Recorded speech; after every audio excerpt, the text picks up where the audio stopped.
the way, Lina, I'm sure as sales professionals, we know, right? There are two kinds of opportunities. One is reactive opportunities when the customers reach out to us. Yeah. They share that they have a requirement and they want either a solution or a proposal. Or second scenario, which is a more difficult one, which is all about proactive opportunities, which sales guys go and educate the customer.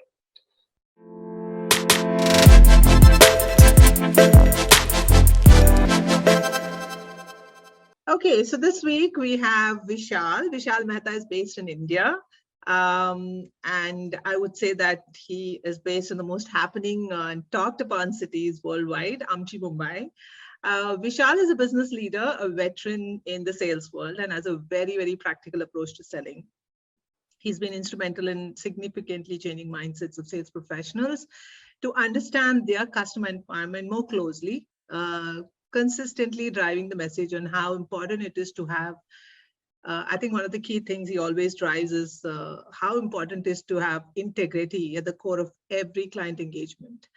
Vishal and I work on multiple projects together, and we drive a common agenda about customer centricity and customer being first. So welcome, Vishal, and such a pleasure to have you in our sales clinic this week. Hey, thank you so much, Alina. It's indeed my pleasure. Thank you. So today we thought we'll discuss about the topic on one of the most common challenges you and me have been discussing, which is about qualifying an opportunity and why it is important to qualify an opportunity, and all of those elements which is required. And, so we'll keep the discussion open. And the most important thing is, it's not about we're giving a prescription of this is a perfect solution. It's about driving a perspective. It's about sharing our experiences, our insights, and how these best practices have helped our clients look at qualifying an opportunity in a very different way, or in a much better way. I would rather say much better way than different way. So, so why qualify an opportunity? Let's start with that. Why do you think we should qualify an opportunity, and how does it really affect our funnel? Yeah. Hey, thank you so much, Lina. Thanks once again for inviting me. So personally, I feel the key reason why we should qualify an opportunity, or I would say two reasons. One, no organization in the world have unlimited resources, including Google and Amazon. No organization has got unlimited resources to go after every team. And second, I would say very specific about sales professional point of view. Sales professionals' time is important. Yeah. And as sales professional myself, I always believe we need to go after right accounts, right opportunities, and the right customer context in those opportunities. Right. So it's better to do a very good job with those identified, qualified opportunities rather than doing an average job with multiple opportunities and having a very average win rate. It is better to remain focused first, identify your battles, and then try to win those battles. Yeah, so like you very rightly, I think, picked out and very subtly put it actually that, time is the most important factor, and we need to know where we are going to put our time and efforts, because as salespeople, we are so much multitasking. We want to go after every opportunity. We want to make sure that everything we're winning, but then we got to be sure. I mean, we need to know that that's all is the time we have. We're no magicians. So going after the right opportunity means if you qualify them, it makes a lot of sense and gives you a direction rather. And if I could just add one bit, Lina, I completely agree with you. And especially longer the sales cycle, stricter should be the qualification. Yeah. There is no point, that if it is a 6 months, 9 months, 12 months, 2-year sales cycle, and at a fag end you realize, or at the middle of the sales cycle, that perhaps this is not a qualified opportunity. Yeah. Then it becomes very difficult for a sales professional, for sales managers, and even sales leaders. Because by that time, these opportunities might have already been highlighted to multiple touch points within the organization. Right. So yeah, I would say, try to invest some time, and it does not take much time. To be honest, there is a myth. A lot of people feel qualification takes time. I don't think so. It is all about asking the right questions in the early part of the sales cycle. Yeah. Yeah. And you can ask in a very customer focused manner as well. Right. So does that mean that when you say early stages in your interaction, would that be also for the first time clients? I mean, how do you ask those questions when I see an opportunity come to my table or lands into my email box, and then I mean, what could be the formula? I mean, do I go ahead and ask those questions? It also depends on the people I'm interacting with. Does the questions differ on those bases as well? Maybe some insights Sure. about that. So the way, I mean, Lina, I mean, I'm sure in as sales professionals we know, right? There are two kinds of opportunities. One is reactive opportunities when the customers reach out to us. Yeah. They share that they have a requirement and they want either a solution or a proposal. Or second scenario, which is a more difficult one, which is all about proactive opportunities, which sales guys go and educate the customer, where initially there may not be a requirement, but once you educate the customer, and after some time, that education or the conversation will lead to an opportunity. Yeah. So for today's call, let me remain focused on the first part, which is reactive opportunities. Okay. When the customer is sharing with us, with a sales professional, a requirement. So that's what I'm saying. And you are right, it all depends on who's the touch point also. And personally, I feel it's the first two conversations which are very, very important. Okay. Because that first conversation, right, the client would be open to share more information. Yeah. This is what I have seen differentiates best from the rest. The best sales guys will remain invested in that first call to uncover more and more information about the customer. Yeah. Whereas average sales guy will be in a hurry to give proposal. Average sales guy is in a hurry to talk about his or her solution. Whereas I would say the great sales guy will take his time, will keep establishing his credibility, will keep asking all the right questions, which not only help the customer, talk more, it will help the customer to think more. And in the process, share more and more information, which eventually will help the sales guy also in two ways, will help the sales guy to qualify in or qualify out the opportunity. Or second, once it is qualified in, it will give him or her a lot of information, which will help him down the line to connect his proposal to the customer's need and customer need behind the need. Interesting. And this is where the clear differentiation happens. So when you say need behind the need, this is a very interesting statement. I hear this many a times when we have this discussion and we speak to our clients about it. So when we say need behind the need, this is not something many of the sales professional actually, not that they don't want to, probably they're not aware of it, and the power of it actually, the power of understanding the need behind the need. Because in my opinion, and I would love to hear from you about that, is that in my opinion, when you try asking questions which uncovers the need behind the need, it also gives your client a sense of relief that you really care for his business, for their business, and you are here to support and understand more so that you can give the right solution. So that becomes a part of your qualification process itself, not that you ask about it in the later phases. This becomes a part of your qualification process. And I mean, so I guess the client, like you said, in a reactive, approach, when the client is sending you some information for you to send back some information, which means at that first two phases they are ready to hear you because there's something come from their end. So capture that moment. Yes. They're ready to share. They're ready to Yes. share. So the need behind the need, the power of need behind the need, you want to just give some insights about it? So I'll tell you, there is a myth, right? I mean, a lot of sales guys, and when I say a lot of sales guys, I don't have the exact number, but because I work with sales professionals day in and day out, I run a B2B sales focused company. Right. And I've seen, if I could put a number, almost more than 70% of sales professionals, they're slightly scared of asking questions to their customer. They feel, customer might feel bad. It may sound like an interrogation. Now, coming to this one question, right? What is the need behind the need? It is about the trigger element, right? What triggered the customer's requirement? Yeah. Why we should be asking this? The reason I'm saying, because in the process, you will realize much bigger picture. For example, right, if customer is talking to us for an ERP software, right? So that is a requirement. Or if customer is talking for a sales CRM, that's the requirement. Now my question to the customer is, what triggered this requirement? And this is where the customer will open up, right? That, for example, if it is sales CRM, okay, we are currently using Excel. Things are all over the place. I mean, few sales guys have left, and in the process, you will realize you are uncovering a lot of information, which could be very useful. Or second, now there is a possibility that you may not have what exactly the client is looking at as far as your product to customer need fitment is concerned. But there is a possibility that somewhere one of your product service solution portfolio may be able to still help the customer for his need behind the need. Yeah.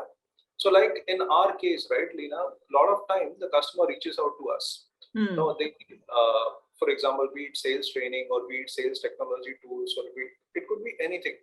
And once we understand what is the need behind the need, and this is where we realize that client is looking to improve certain sales KPIs, or be it order booking, or probably wants to reduce his or her sales attrition. Now, this is where I feel, I as a sales professional feel that instead of suggesting a sales consulting or a sales training, there is a possibility I may like to suggest my sales technology solution to the customer, and the customer will still be able to accomplish his need behind the need. And in the process, I'm able to create differentiation. And I can actually first help the customer. The right solution. So obviously my credibility is going up. I get a respect from my customer because I gave him something which he never thought about. Yeah, I think that's the key. I can also kill the competition. Yes. I think the second one is so powerful. Like you've actually shared information of certain things which probably they have not even thought about. And when we say that, assuming that the customer knows everything and that is why they come to you for a solution, is something you should take off from your mind, because they're also evaluating. That is why they want to talk to you, right? They know some of it, they know maybe most of it, but not all of it probably. I'm not saying they don't know, but most probably they don't. So uncovering that through your questioning process also helps. And I think very importantly, the credibility goes up, because when credibility goes up, your engagement becomes far more better. And then you're walking with the customer in their own process. And that's again a part of your qualification, because you really want to understand whether you have a fitment for that customer, that solution fitment for the customer. And I like that example which you gave. Absolutely. Yeah. And I can talk about all kind of scenarios, right? There are sales guys who feel, no, for me, it is only an upsell, cross-sell. It's my existing account. I don't have any competition, so I don't need to qualify. But we all have seen, right, umpteen number of times where the customer took a quotation from us. Probably they just wanted a second quote or a third quote. So eventually, we never won it, right, as sales guys. Or a lot of times, right, almost more than 50% of the time, sales guys give proposals, they are excited, they've given it as their commit deal, it is part of the forecast, and then the customer decides to do nothing. Correct. So eventually, the project is shelved. Most sales guys feel they've not lost it. And I personally consider, no, you have lost it because you have not won it also. And if I could go back to my earlier statement that the most important thing for sales professional is his or her time. And if we are not winning, that means we are not getting a return on investment of our time invested. And I think that's where the qualifying out also becomes an important factor, that the sooner you qualify out. And so this brings to me to another question, that why is it so difficult to qualify out? Is it a fear of losing? Is it the fear of, or is it because they don't have enough opportunities to go after? So they want to just have it lingering in the funnel. And, so how soon or how later should you be working towards qualifying out? Brilliant question, Leena. Personally, I feel it's a variety of things. It's a mixture of everything. Why there is no qualify out culture. Personally, I am a big believer of qualify out also. And I've seen those sales leaders who inculcate this qualify out culture in their sales organization. Eventually, those sales organizations become much, much more successful. Right. Now, I'm just trying to make an attempt to answer your question, right? It could be a variety of things why people find it, why sales guys find it difficult to qualify it out. One, perhaps they are scared of asking questions to the Hmm. customer. So that is a reason they have not uncovered a lot of information. They just know there was a requirement and they have given the proposal. Now, proposal could have a much higher deal value. So internally, it has been captured as part of the top deals. And Yeah. now they find it difficult to move it out because then he or she will have to answer a lot of people internally. Yeah. That could be one scenario. Second, obviously, there is not much funnel. Hmm. So a lot of sales guys, unfortunately, don't do prospecting consistently, and this is the reason they become too focused on few deals. Yeah. Even though their gut says that there is something wrong or something not correct in the this deal, they still would like to retain that deal in their fund. Yeah. Yeah. Okay, and I call this like these are those funnel which remains always inside the funnel Yeah. You're from right. quarter to quarter to quarter. It never goes out of the funnel. Yeah. Yeah. And yeah, I mean, there are some various kind of reasons, and unfortunately, there are certain few sales leaders and sales managers also who also encourage wrong behavior of keeping few deals in the funnel I because agree. perhaps they have done the wrong commitment or wrong forecast internally. Yeah. I think that happens quite a bit, delaying the problem, rather, I would say. And eventually, so I think important factor here is qualifying out should be a part of the organization culture, a sales organization's Yes, culture, so that there is no fear of getting pushed back, and you actually empower your salespeople even better so that they can um, go after putting their time and effort in the right opportunities, and they start qualifying absolutely. and understanding it much earlier. Yeah, if I could add one thing, Lena, because a lot of times the sales guys feel, right, because I've been a sales professional throughout my career, they feel the customer may feel bad. Hmm. But here I'm saying, even if it is one of your biggest customers, we can Yeah. still be honest with the customer and we Correct. can ask those right questions early in the game. And Yeah. then you take a call, right? That okay, the customer may feel bad, even if you know the customer needs second or third quotation. You can give probably what customer wants, but at least in your heart and in your mind, you know that this deal is not yours. Right. So that Yeah. you will remain, your prioritization will be different. Correct.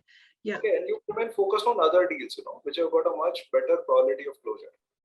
Yeah. And And I think, managing customer well. and also managing customer expectation, this goes back to that, because if you're not asking, you're wasting your customers' time as well, right? Because you're kind of creating, you're not creating a long-term relationship, because you're constantly going back to the client with not really knowing what you're following up on, and at the end of the day, it's not about, you're not able to retain the customer, so it's like just for one deal you lose a client. Absolutely. You can't look for additional opportunities, because yeah. Yeah. And look at Lena, right? I mean, I personally feel the first two calls are very important. Or I would say, I'm not saying that in first two calls you need to uncover everything or you can uncover everything.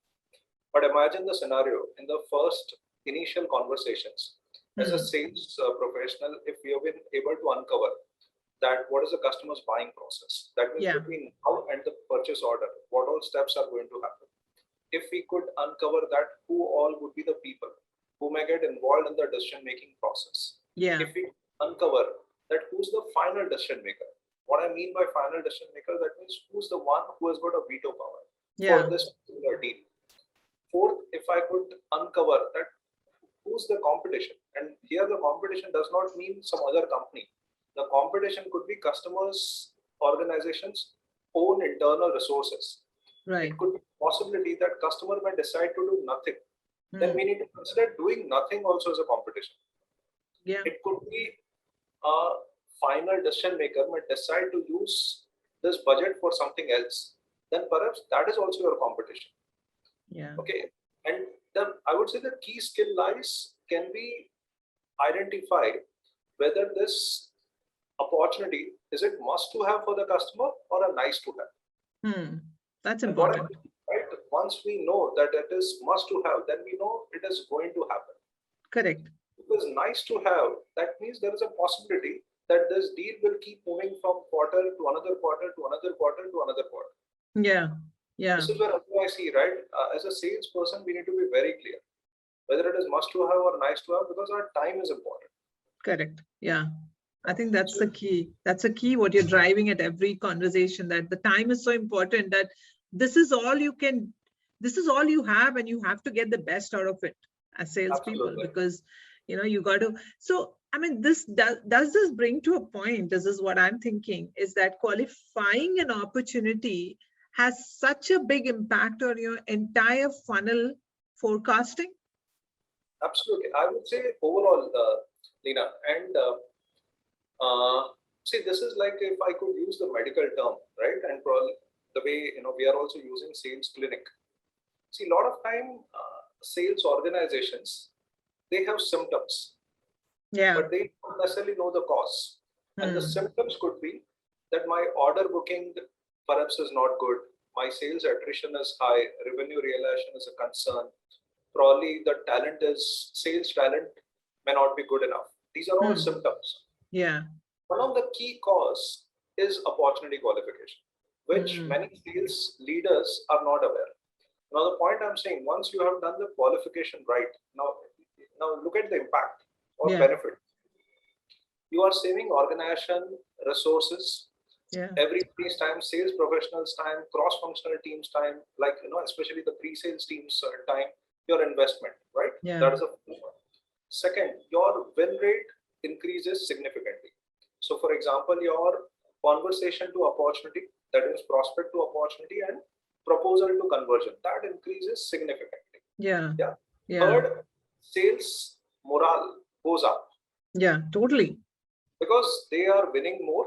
Yeah, you feel more powered. Yeah. They feel more proud of them, they feel empowered, their commission is high, and the attrition comes down. Totally. Motivation level really goes up the roof, because that's the biggest challenge. Most of the salespeople, you, me, all of us were in the sales field, that when things don't really work, it kind of dips your energy, however good you feel you've been doing the right things. Yeah. And the most important thing, your customer, right? Your customer starts respecting you more. Yeah. Because you have let your customer speak in the process. And when you have captured all the pertinent information about the customer's problem, about the customer's aspiration, about customer's need behind the need, about other people who might get involved, about the customer's priority for timing. And now when you are giving the proposal, you are connecting all of this, your product service solution, to all the information which you have captured. Yeah. Now, not only that one touch point, there are multiple other touch points are also excited for your proposal. Correct. Correct. Okay. And this is where your customer also starts liking you more, starts trusting you more. And you're definite that customer CSAT score or NPS score starts going up. Yeah. Yeah, I think connecting the dot actually also means that you're actually creating the vision of the solution, what the customer want to see, and you actually created that for your client, which immediately connects them to, yes, I need it. Nice to have can also turn to become a must to have eventually, when you're actually creating that scenario for them. Yes. Yeah. And what I feel, and this is just a request to sales guys, I don't claim to be an expert, Lina, but I believe two things, right? As sales professionals, our intention is to win. Yeah. But let's be honest, can we win all opportunities? No, we cannot win all the opportunities. Yeah. There are few opportunities which we are going to lose. Now the skill lies how to lose them fast. Yeah. This is where the real skill lies. Absolutely. If you are going to lose after a lot of efforts, right? After 6 months, 9 months, 12 months, then there is a lot of pain. Yeah. Then you might as well lose it in the first 1 or 2 months itself. And absolutely. save your time, organization, resources, everybody's time. Yeah, yeah. And I think you actually tend to create a pattern of winning. When you know when to lose fast, you actually create a pattern of winning, which is so important. And then you get that knack of what you need to do, how soon you need to do it, and how soon you need to let go. Very true, Leena. Yeah, yeah. I think that's very interesting. If I could just add one point and you can correct me, See, when you are not qualifying it really well, okay, and then what happens, right? You are doing carpet bombing. Yeah. That means you are putting in a way a similar amount of efforts on almost all deals. Now imagine the scenario, you have invested time in the first couple of conversations. You're really qualified in. Now this deals, what will happen? You know it is a fitment is there, you have understood everything. You also know that it is an important deal for the customer also. You are very clear about the customer's priority for timing. You also know that customer is going to decide. There is less possibility of customer deciding to do nothing. Now you will start preparing for every meeting for that deal. Yeah. Because you know it's an important conversation. Correct. Which will help you progress towards the closure of that deal. Yeah. Otherwise, you will just go, okay, I'm unsure, whether the client is going to do. So you will also go half-hearted without prep for those meetings. And yeah. I think those sales guys who prepare more, they eventually win more.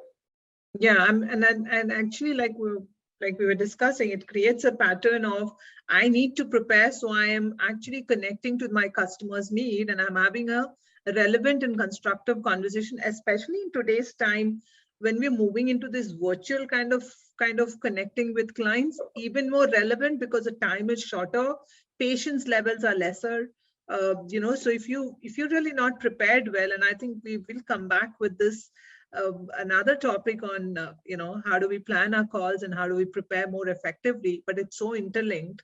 And I think when we when I'm talking to you about this and our experiences, it really goes back to the fact that your funnel accuracy is not about the bottom of the funnel or the mid of the funnel. It's sitting right after that prospecting, when you identify an opportunity and how you actually uncover, and which is why it is much more wider on the top, because you spend a little more time. It's better to spend a little more time there and get it clarified and cleaned up, so you have a better win rates. I mean, very, very interesting.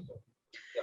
And Leena, if you are okay, if I could give certain, I would say the clear topics so that the audience also yes get exact thing what we are saying, right? One, it is important, everybody, right? All sales organizations, and it is a responsibility of the sales leader. Yes. To make it very clear for each and every salesperson, BD team, inside sales professional, marketing team, to make it clear who's your ideal customer profile. Yeah. Which is that target segment, everybody should remain focused.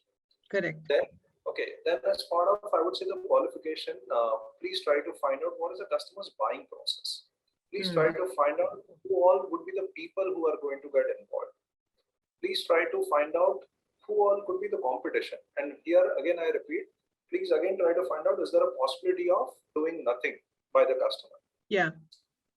If possible, if our product service solution is pretty high end, then definitely try to find out what is the customer's budget tolerance. Yeah. Otherwise, you will spend a lot of time and eventually, it will be like a 10x difference. Better to cover early in the game, right? Whether the customer's the budget or what is the customer's budget process, or at least does he or she have a tolerance for this?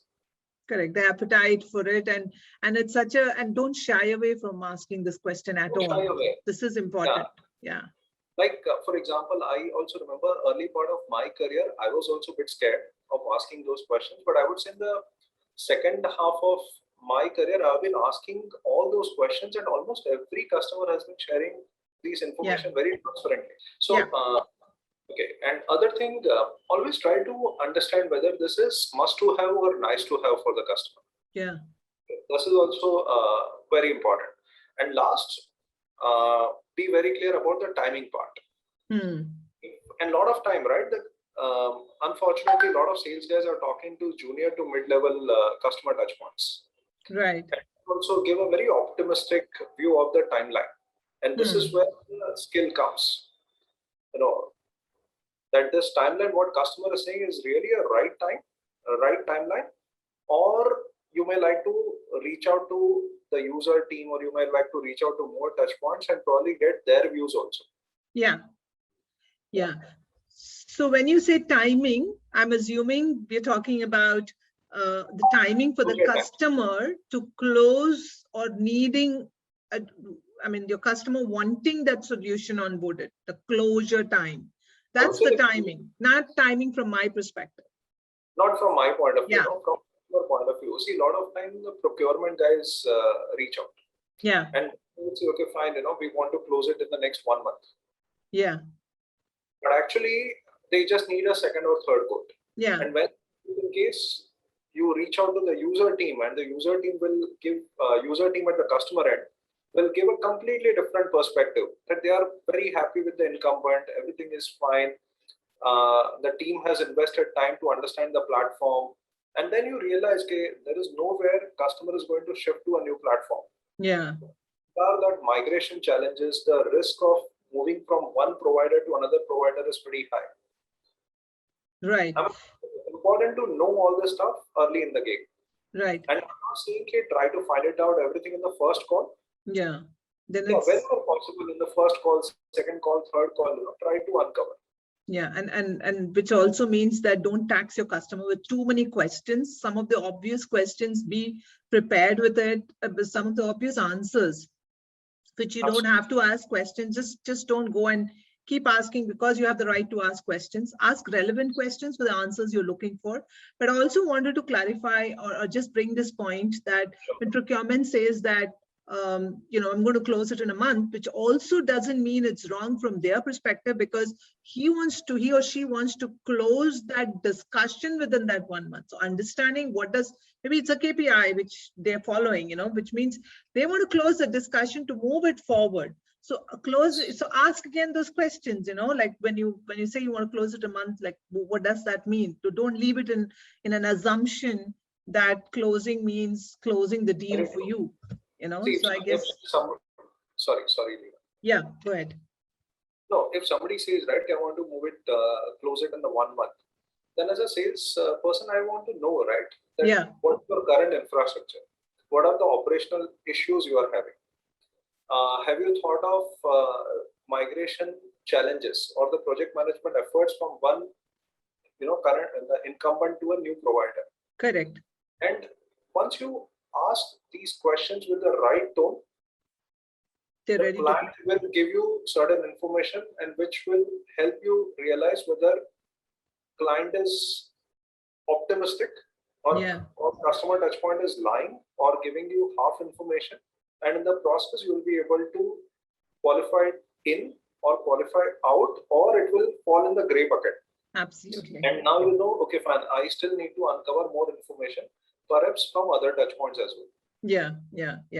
Yeah. Don't leave it to assumption. Maybe he wants to close taking quotations from different partners. Maybe that's what closing means for a procurement. We don't know. So just don't leave it into assumption and asking more questions about and having more touch points. I think this is such a critical part of your complex sales opportunities. When there are too many people involved in the decision-making process, you definitely need to understand who are your touch points. I mean, what does win look for them like for them? Why are they even coming to you for request for quote? What is in, understanding those areas are so critical. So this is, Sorry. On this, like a lot of sales guys feel, but no, I'm talking only to one touch point. It is not easy for me to expand my touch points. Now, sorry. So this is where I'm saying, right? See, the customer is receptive in the first call because he needs the proposal. Correct. He needs that quotation. And in that first call or a second call, if you ask, okay, fine, for me to come out with a proposal, I need to understand some basic details. Yeah. And there is a high possibility that, okay, customer will say, okay, fine, let me arrange your call with the user team. Yeah, you're right. That's a great thing, right? As a sales guy, if I'm able to speak with the user team, so two things can happen, right? I'll get information. Yeah. It will help me qualify in or qualify out. And second, I can establish my credibility to this user team. Yeah, much early. I'll be able to hopefully develop more coaches for this opportunity. Yeah. And it is a qualified in opportunity. It will eventually help me in the opportunity management also. Correct. So I'll be able to better map multiple stakeholders, and eventually it will help me win this opportunity. Yeah.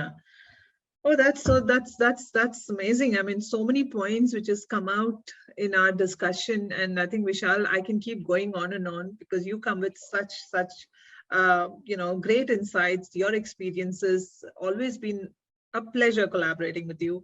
So we'll keep coming back, bringing you on board for many more. I have some couple of very, very interesting topics I know, which is very close to your heart, coming back into the sales clinic. So two parting points for our audiences who are listening. I mean, I've always heard you saying qualifying in and qualify out should be a culture of the organization.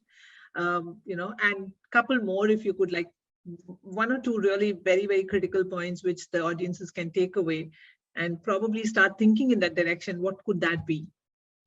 So, I mean, I've already shared, but just few points if I could reinforce. Uh, there should be a culture of qualify out. Second, the first few conversations are very important. The most important thing for a sales professional is his or her time. Yeah. So rather I would say invest after the right accounts, right opportunities, and the right customer contacts. And don't be scared of asking questions. Yeah. Yeah. I mean, like for internally, we have created a framework which helps. I call it as an identify framework, which captures everything. But I've shared, right? I mean, all the key elements. But yeah, I think one thing, just start respecting your time much more. This is my request to all sales guys. Yeah. Your time is rather, I would say, equally important to the customer's time. That's true. So start respecting it more. And I think what you should be more scared of is not having questions to ask for your customer. Yeah, I think that's what you need to be scared of, and not be scared of asking questions, because it's your deal, it's your time, it's your organization, it's your target, it's your responsibility. Let's be honest, Lina, it's your career also. It's your career as well. Yeah, those deals will take you to the next level. Yeah, right. Absolutely. This is business, and identify your battles really well. Yeah. And let's be honest, right? I mean, and do that really good job for our customers. Yeah, absolutely. I think choosing your battles, I think that I like that. I heard that what you're saying. Choose your battles and choose it right. It's always better to not fight some battles, so you're prepared for a bigger war and you want to win that. That's great. Thank you so much, Vishal. Thank you so much for your time. And it's, again, it's such a pleasure talking to you, and we'll keep coming back. Hey, thank you so much, Lina. Once again, my pleasure, and thanks for inviting me. Great. Thanks. Yeah. Thank you so much.